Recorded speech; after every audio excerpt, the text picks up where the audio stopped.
नमस्कार दोस्तों, स्वागत करते हैं आपके अपने YouTube चैनल में। दोस्तों, देश के करोड़ों किसानों के लिए खुशखबरी निकलकर आ चुकी है। प्रधानमंत्री किसान सम्मान निधि योजना की 22वीं किस्त कब आएगी, आ गया है अपडेट। करोड़ों किसानों के लिए जरूरी खबर, खुशखबरी निकलकर आ गई है। किसान सम्मान निधि योजना की 22वीं किस्त अगर आपको अभी तक नहीं मिला है तो प्रधानमंत्री किसान सम्मान निधि योजना की 22वीं किस्त कब आएगी, इसको लेकर कौन सा नया नियम लागू किया गया, आज का ताजा समाचार निकलकर आ गया है। अगर आप एक किसान हैं तो ये वीडियो आपके लिए, आपके सारे सवालों के जवाब इस वीडियो में देखने को मिलेगा। कौन सा अपडेट निकलकर आ रहा है वो भी आपको बताएंगे।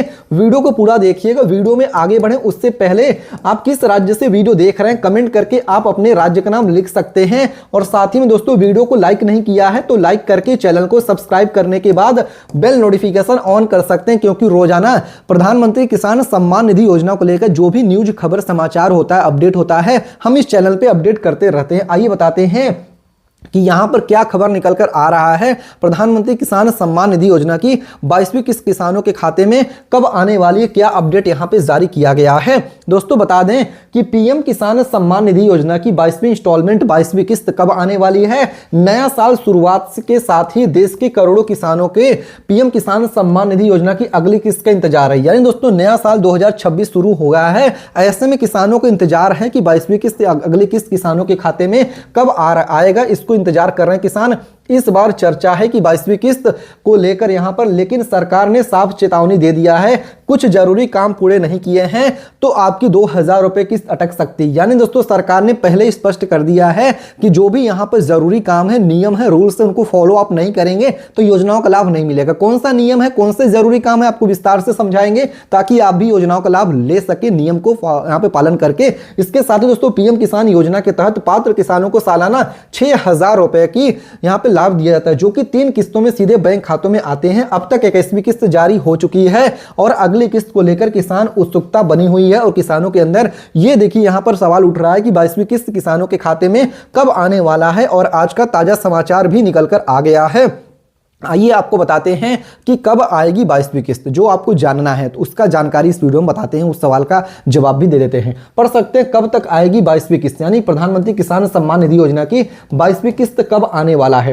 मीडिया रिपोर्ट के मुताबिक 22वीं किस्त फरवरी या मार्च 2026 के आसपास जारी किया जा सकता है। हालांकि सरकार की तरफ से अभी तक कोई आधिकारिक डेट घोषित नहीं किया गया है, लेकिन सरकार को यहां पर बता दो, किसानों को सलाह दिया जाता है यहां पे नियमित रूप से पीएम किसान की जो ऑफिशियल वेबसाइट है उस पर चेक करते रहें, क्योंकि ऑफिशियल जो वेबसाइट है वहीं पर आपको डेट देखने को मिलेगी कि कब किसान सम्मान निधि योजना की 22वीं किस्त जारी किया जाएगा। इसके साथ गौरतलब की बात कर लें तो 21वीं किस्त 19 नवंबर 2025 को प्रधानमंत्री नरेंद्र मोदी ने कोयम्बटूर तमिलनाडु से जारी किया था, जिसमें करीब 9 करोड़ से अधिक किसानों के खाते में 18,000 करोड़ रुपए से अधिक राशि डीबीटी के जरिए ट्रांसफर किए गए थे। जी हां दोस्तों, जो कि बता दें कि यहां पर 21वीं किस्त किसानों के खाते में 19 नवंबर 2025 को ही मिल गया है। लेकिन कुछ किसान ऐसे भी हैं कि उनके खाते में अभी तक 21वीं किस्त नहीं आया है। अगर आप भी ऐसे किसान हैं, आपके खाते में 21वीं किस्त अभी तक नहीं आया है,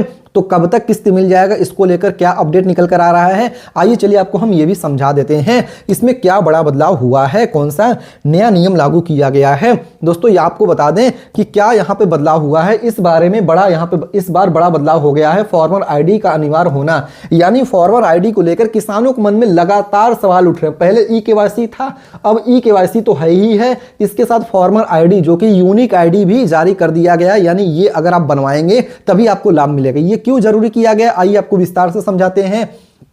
पढ़ सकते हैं, पहले सिर्फ ही केवाईसी पूरा करना काफी माना जाता था, लेकिन अब सरकार ने साफ कर दिया है कि जिन किसानों का यूनिक फॉर्मर आईडी नहीं बना रहेगा उनको अगली किस्त रोक दिया जाएगा। और भले ही केवाईसी पूरी हो, फॉर्मर आईडी एक तरह से एक ही डिजिटल पहचान है जो जमीन की रिकॉर्ड, फसल की जानकारी और अन्य डिटेल से जुड़ी अपडेट होती है। इसका मकसद ये सुनिश्चित करना होता है कि योजनाओं का फायदा सिर्फ सही और पात्र किसानों को ही दिया जाए। इसके साथ ही यहां पर क्या बताया जा रहा है, फॉर्मर आईडी के साथ ई केवाईसी को भी जरूरी किया गया। जी हां दोस्तों, यहां पर क्या लिखा पढ़ सकते हैं, फॉर्मर आईडी के साथ साथ ई केवाईसी अभी भी जरूरी है। यानी कि अगर आप ये सोच रहे हो कि फॉर्मर आईडी बनवा लेते हैं फिर ई केवाईसी नहीं करवाना रहेगा, तो ये आपकी सोच गलत है दोस्तों। आपको फॉर्मर आईडी बनवाना रहेगा। फॉर्मर आईडी में क्या क्या चीजें लगती हैं, आपकी आधार कार्ड लगेगा, आपका आधार कार्ड लगेगा इसमें, फिर आपके पास कितनी ज़मीन है, उस ज़मीन में कौन कौन सी आप फसल उगाते हैं, उसमें बीज कौन सा लगता है, खाद कितना लगता है, और इसके साथ ही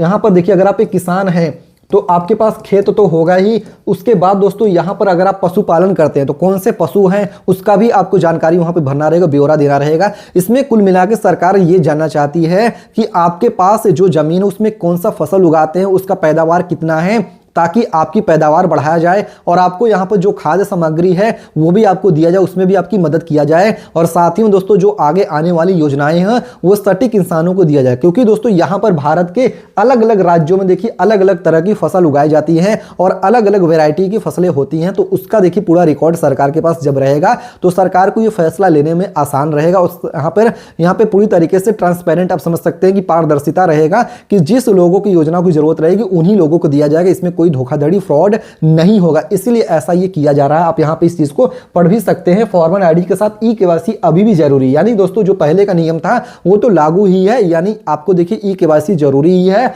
फॉर्मल आईडी के साथ। ई केवाईसी ऑनलाइन वेबसाइट से या फिर सीएससी सेंटर या फिर बायोमेट्रिक के जरिए मोबाइल ऐप से फेस ऑथेंटिकेशन के जरिए भी किया जा सकता है।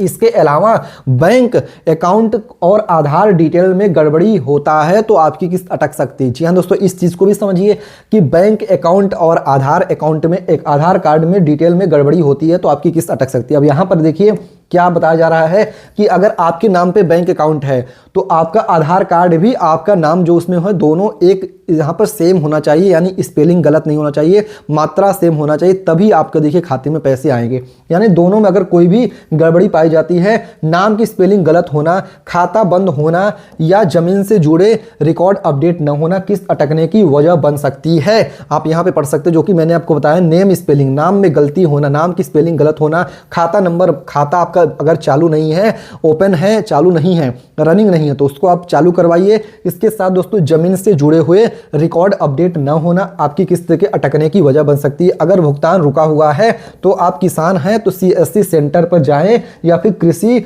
या फिर बैंक विभाग या फिर हेल्पलाइन नंबर भी मैं आपको बता रहा हूं, इस हेल्पलाइन नंबर से आप अपनी समस्या का समाधान ले सकते हैं। अगर आपको पुरानी किस्त 21वीं किस्त अभी तक नहीं मिला है तो हेल्पलाइन नंबर है 1800115526। इस नंबर पे आप फोन कर सकते हैं। एक और नंबर है आपके स्क्रीन पर दिख रहा होगा, इस नंबर पर आप संपर्क कर सकते हैं जो कि toll free number official number है। इस नंबर पर फोन करेंगे। कहा जा रहा है कि समय रहते हुए भी अगर आपने अभी तक भी यहाँ पे जो भी औपचारिकताएं हैं उसको पूरा कर लेते हैं, जो भी नियम उसको फॉलो कर लेते हैं, जो भी आपका अधूरा काम है उसको पूरा कर लेंगे तो आपको योजनाओं का लाभ मिल जाएगा। इसके साथ ही किस राज्य से वीडियो देख रहे हैं कमेंट करिएगा। इसके साथ दोस्तों वीडियो को लाइक नहीं किया है तो लाइक करके चैनल को सब्सक्राइब करके बेल नोटिफिकेशन ऑन कर लीजिएगा। रोजाना किसानों से जुड़ी हुई जो भी न्यूज खबर समाचार होता है हम इस चैनल पे अपडेट करते रहते हैं। उम्मीद करते हैं जानकारी समझ में आ गया होगा। डिस्क्लेमर के रूप में बता दें, ओनली फॉर एजुकेशनल पर्पस के लिए वीडियो बनाया गया है ताकि आप तक सही जानकारी पहुंच पाए। मिलते हैं दूसरे वीडियो में, तब तक के लिए धन्यवाद। जय हिंद, जय भारत।